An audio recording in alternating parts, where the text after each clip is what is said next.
नमस्कार शेतकरी मित्रांनो, स्वागत आहे आपल्या सर्वांचे पुन्हा एकदा बाकाल ॲग्रो पॅटर्न या आपल्या शेतीविषयक यूट्यूब चॅनलमध्ये. शेतकरी मित्रांनो, सध्या तूर पीक जे आहे तर शेवटच्या अवस्थेमध्ये आहे आणि तूर पिकामध्ये सध्या शेंगा अवस्था असून शेंगा भरण्याची अवस्था आहे आणि या अवस्थेमध्ये तूर पिकात जास्तीत जास्त अळीचा प्रादुर्भाव हा होत असतो. त्याचबरोबर सध्या महाराष्ट्रामध्ये ढगाळ वातावरण आहे, धुवारी भयंकर आलेली आहे. तुम्ही बघू शकता सकाळच्या सत्रात भयंकर धुवारी आहे.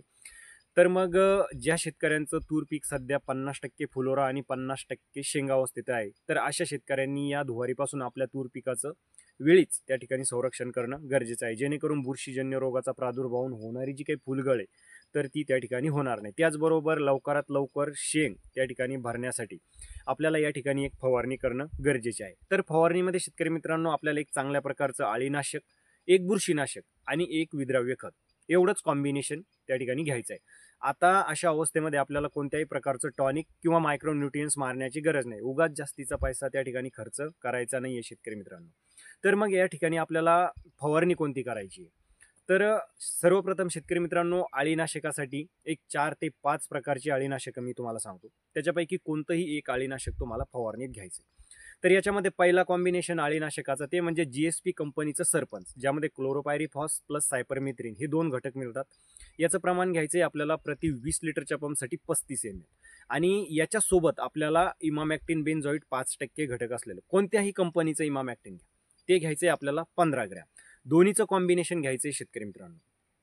किंवा मग याला पर्याय म्हणून शेतकरी मित्रांनो, तुम्ही ॲडामाचं बॅराझाईड हे कीटकनाशक घेऊ शकता प्रति 20 लिटरच्या पंपसाठी 30 ml.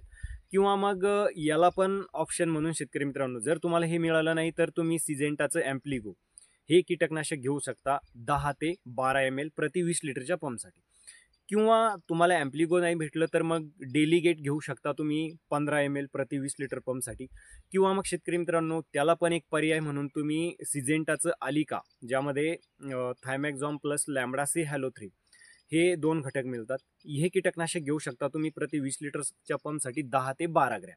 आता जी काही कीटकनाशकं मी तुम्हाला सांगितली, तर ही कीटकनाशकं तुम्ही ऑलरेडी जे याच्यापैकी कोणतंही कीटकनाशक फवारलं असेल, तर आता फवारणीमध्ये तुम्हाला वेगळं कीटकनाशक घ्यायचं आहे. म्हणजे आलटून पालटून त्या ठिकाणी कीटकनाशक घ्या. पहिलं जे कीटकनाशक फवारलं तेच कीटकनाशक परत एकदा फवारणीमध्ये घेऊ नका शेतकरी मित्रांनो.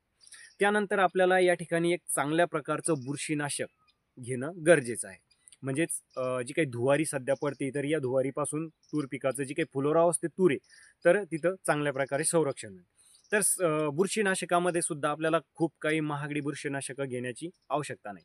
यामध्ये तुम्ही मॅनकोझेब प्लस कार्बेंडायझिन कॉम्बिनेशनमध्ये असलेलं साप हे बुरशीनाशक प्रति 20 लिटर साठी 30 ते 35 ग्राम घेऊ शकता. किंवा मग याला पर्याय म्हणून शेतकरी मित्रांनो, तुम्ही हारू बुरशीनाशक 30 ते 35 ग्राम प्रति 20 लिटरच्या पंपसाठी. किंवा मग शेतकरी मित्रांनो, हे दोनही बुरशीनाशकं तुम्हाला मिळाले नाही तर मग तुम्ही टिल्ट या बुरशीनाशकाचा प्रति 20 लिटरसाठी 25 ml प्रमाणे फवारणीमध्ये वापर करायचा आहे.